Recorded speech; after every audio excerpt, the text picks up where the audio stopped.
Bonjour à tous, alors petite vidéo pour le dernier chapitre qui concerne la politique de l'emploi.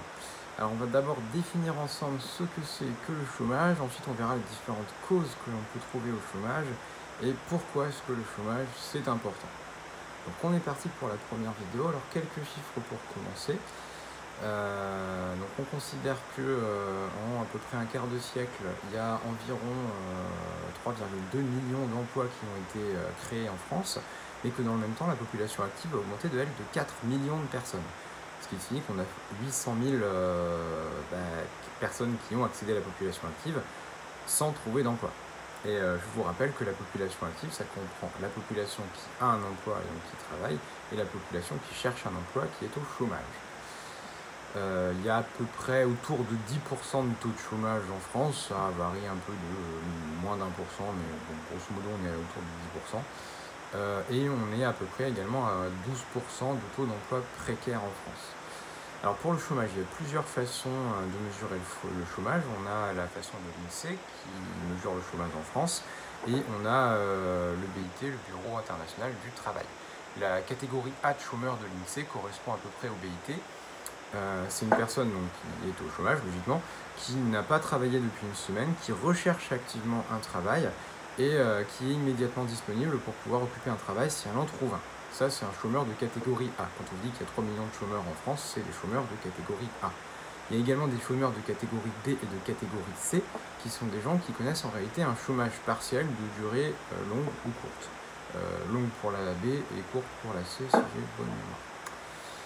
C'est-à-dire que si vous travaillez 15 heures par semaine, vous êtes au chômage partiel, parce que la durée légale du travail en France, c'est 35 heures par semaine, donc c'est-à-dire qu'il y a un peu plus de la moitié du temps que vous ne travaillez pas, donc la moitié du temps vous êtes au chômage. En général, le chômage partiel, c'est quelque chose qui touche plus les femmes et qui touche plutôt les professions non qualifiées.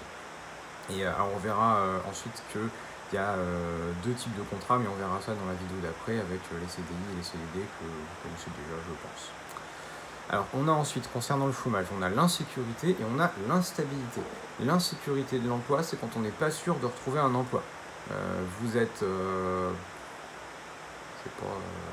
agriculteur, vous faites virer, vous n'êtes pas sûr de retrouver un emploi comme agriculteur parce qu'il y a de moins en moins d'emplois d'agriculteurs tout court, donc vous n'êtes pas serein. L'instabilité, c'est le fait de souvent changer d'emploi. Vous êtes intérimaire, vous avez un emploi instable. Tous les 2, 3, 4, 5, 6 mois, vous allez changer de travail. En général, l'emploi instable, c'est un emploi qui est dit atypique, donc c'est un CDD, c'est le contrat d'un CDI, c'est un contrat déterminé, donc pour une durée précise. Pourtant, si c'est instable, c'est logique qu'on ne va pas vous donner un contrat indéterminé, vous me direz. C'est en général un travail avec des conditions de salaire, de travail qui ne sont pas géniales, quoi. Vous n'êtes pas beaucoup payé et vous faites un travail qui est peu, voire sous-qualifié pour pas grand-chose. Donc c'est pas la gloire. C'est genre vous êtes étudiant, quoi. Ensuite, on va avoir ce qu'on va appeler la flexibilité de l'emploi. La flexibilité de l'emploi, c'est la capacité pour un État ou le marché du travail de s'adapter aux besoins des entreprises, aux besoins de l'économie. Par exemple, si on invente une nouvelle technologie, on invente l'informatique, on va avoir besoin d'ingénieurs en informatique, on va avoir besoin d'ingénieurs en câblage réseau, on va avoir besoin de community manager, donc on va créer énormément d'emplois pour répondre à ce nouveau besoin. Quand on vous dit qu'aujourd'hui on ne connaît même pas la moitié des emplois qui seront créés demain, ça correspond à l'emploi flexible. Le fait qu'on ait besoin de répondre aux demandes des entreprises. Alors c'est bien dans ce sens-là, parce que ça permet de répondre aux besoins des entreprises. Il y a un sens où c'est moins cool, c'est si les commandes des entreprises stagnent, qu'on a une mauvaise anticipation, et que du coup l'entreprise réduit sa masse salariale pour réduire ses coûts. Là c'est pas cool parce que l'emploi effectif, ça veut dire que vous êtes licencié. Et le coût social pour la personne qui est licenciée va être assez important. On reverra ça aussi dans la deuxième vidéo, donc j'insiste pas là-dessus. Je vais vous en reparler après plutôt, ce sera mieux, sinon les vidéos vont être mal équilibrées. Donc emploi flexible, on adapte à l'économie. Soit on augmente, soit on change les qualifications, on augmente le nombre de travailleurs, on change les qualifications des travailleurs, soit quand l'économie connaît une faible croissance, on licencie pour s'adapter à la faible demande. Alors pour lutter contre ça, il y a les pays scandinaves, en particulier la Suède et le Danemark, qui ont inventé un truc qu'on appelle la flexi-sécurité. L'avantage d'avoir un emploi flexible pour l'économie, pour les entreprises, pour ceux qui produisent, c'est qu'on n'hésite pas à embaucher parce qu'on sait que les personnes qu'on embauche, on pourra les licencier si jamais la croissance n'atteint pas les prévisions. Donc du coup, on n'a pas peur d'embaucher. Alors, si vous avez un marché du travail qui est très rigide, quand vous embauchez quelqu'un pour 25 ans, bon, vous réfléchissez quand même avant de l'embaucher. Il faut vraiment être sûr de votre coup. Avec un emploi flexible, vous n'avez pas besoin. Vous dites, ouais, bah, on a besoin de toi pendant 6 mois, tu viens pendant 6 mois, puis après on verra ce qui se passe. Le problème, c'est que les personnes vont avoir un emploi qui va être instable. Elles ne vont pas se sentir en situation de sécurité. Genre, vous allez à la banque, vous montrez que vous avez un CDD de 3 mois, le banquier rigole et vous met dehors. Du coup, vous ne pouvez pas acheter une maison, vous ne pouvez pas avoir de crédit à la consommation, il y a moins de croissance, ça ne va pas. Pour lutter contre ça, la flexi-sécurité danoise, on va vous garantir un revenu si vous êtes au chômage, l'État il va vous verser des aides, des allocations, mais également, surtout, l'État il va vous former. Il va vous dire, ok, bah là, t'étais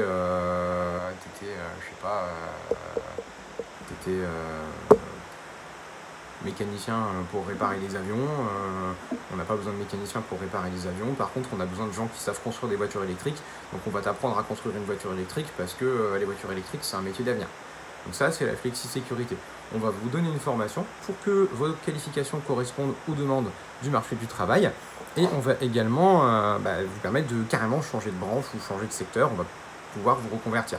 Donc on vous permet de pouvoir continuer de consommer en vous assurant un revenu, et on vous permet de retrouver facilement un emploi en vous assurant une formation. Ça, c'est le système de flexi-sécurité. Avec un emploi flexible, c'est juste que l'emploi est instable, précaire, parce qu'il va s'adapter aux besoins de l'économie. Vous êtes embauché facilement, mais vous êtes aussi viré facilement. Voilà. Et alors pour les conséquences sociales du chômage, si vous voulez voir ça dans un film qui est bien mais qui est vieux, qui date de 92, regardez un film qui s'appelle Une époque formidable avec Tchéky Karyo et Tiki Olgado et Richard Bohringer, qui raconte l'histoire de quelqu'un en fait qui a une jolie maison dans un pavillon de banlieue, une femme, des enfants, tout ça, il se fait licencier. Et en fait, petit à petit, sa femme elle va divorcer parce qu'il est licencié, il y a des huissiers qui vont prendre sa maison, tout ce qu'il possède, et assez rapidement, il va se retrouver clochard, et il va retrouver Richard Bohringer et Tchéky Karyo qui sont aussi clochards. Et il va vivre plein d'aventures en tant que clochard. Bon, le film est assez triste parce que ça montre comment est-ce qu'on peut très facilement tomber dans la misère extrême, mais en même temps, il est aussi marrant parce que Bohringer et Tchéky Karyo, ils sont marrants. Enfin voilà, si vous voulez voir ça, c'est un film sympa et qui montre bien ce que c'est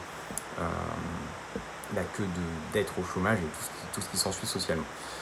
Si vous avez la flemme de regarder le film, de toute façon je pense que vous imaginez sans problème que si vous perdez votre emploi, socialement ça se passe pas bien. Le travail c'est quelque chose d'identitaire, c'est là où vous aurez une grande partie de vos amis, c'est quelque chose qu'on utilise pour identifier votre place dans la société. Vos revenus ça va vous permettre de consommer dans une société où on a une identité aussi à travers le revenu et la consommation. Si vous êtes au chômage, vous perdez tout ça, vous perdez votre rang, votre place sociale. Il y a un côté un petit peu stigmatisant aussi, on va vous dire que si vous êtes au chômage, c'est le peu trop. Du coup, socialement, ça va être très compliqué pour vous d'assumer d'être au chômage, d'un point de vue matériel déjà, parce que pour payer les factures, c'est compliqué. Même si l'État va vous verser des aides, vous avez quand même une perte sèche de revenus. Et socialement, c'est difficile d'assumer d'être au chômage, puisqu'on perd une partie de l'identité qu'on s'était construite. Voilà, donc je vous dis à tout de suite pour la suite dans la deuxième vidéo, et merci de m'écouter.